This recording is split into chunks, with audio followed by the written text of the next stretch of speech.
Hey y'all, I wanted to talk for a few minutes about a parenting cultural trend that has been growing in popularity for many years that I see in the clinic. That would be positive parenting.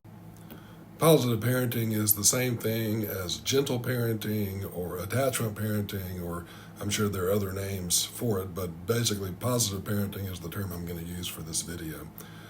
It is really the modern paradigm that most parents use to parent kids, even though they would never call it that.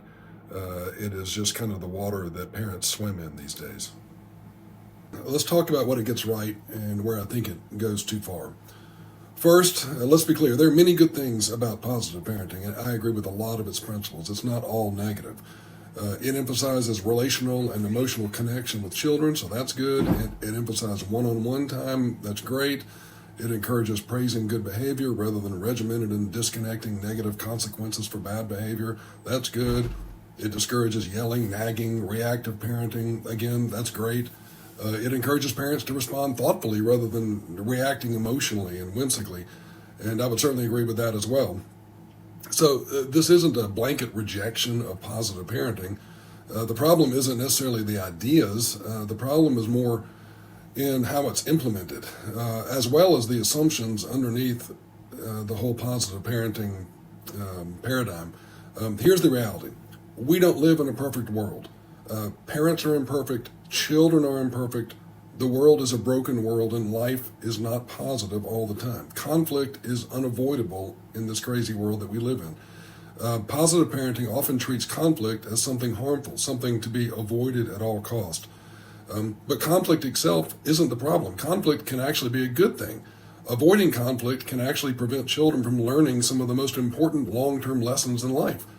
That brings me to the first false premise. First one, positive parenting's false premise number one: humans are innately good. We aren't. We unfortunately are not. We are broken sinners even before we were born. Positive parenting often assumes children are born naturally wanting to obey and to do the right thing, but real life and scripture tells us otherwise. You didn't have to teach your child to say no or mine. That came naturally. That is a universal and undeniable truth, although an uncomfortable one for those that don't believe in God. It's still true. Children are born self-centered, not other-centered. That doesn't make them bad. It just makes them immature. They are broken and sinful people like the rest of us. But when parents assume kids naturally want to obey, every behavioral struggle starts to feel like a parenting failure. Parents begin to think, if I just did this better, my child would behave better. It's all my fault.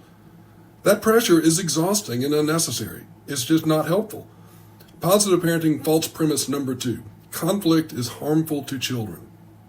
Because conflict is seen as negative, parents, they're encouraged to distract, redirect, and negotiate rather than firmly enforce boundaries. Spoiler alert, most lessons require discomfort to be learned. If your child is sticking a screwdriver into an electrical outlet, distraction isn't enough. That child needs a firm, serious, no, don't do that. Not yelling, but clear, authoritative correction. Conflict in that moment isn't harmful, it's protective and actually loving. Or what about an older preschool sibling intentionally knocking over a younger sibling just because they can? Is ignoring or distraction appropriate then? Is that going to teach the child not to do that again and prevent it from happening in the future? No. Some negative consequence and conflict is absolutely necessary. Avoiding conflict may feel positive to you in the moment, but it often sacrifices long-term growth for your child. Positive parenting false premise number three: kids want the same things parents want. They don't. Kids are kids. They are not mature. They are not other-centered. They are not team players.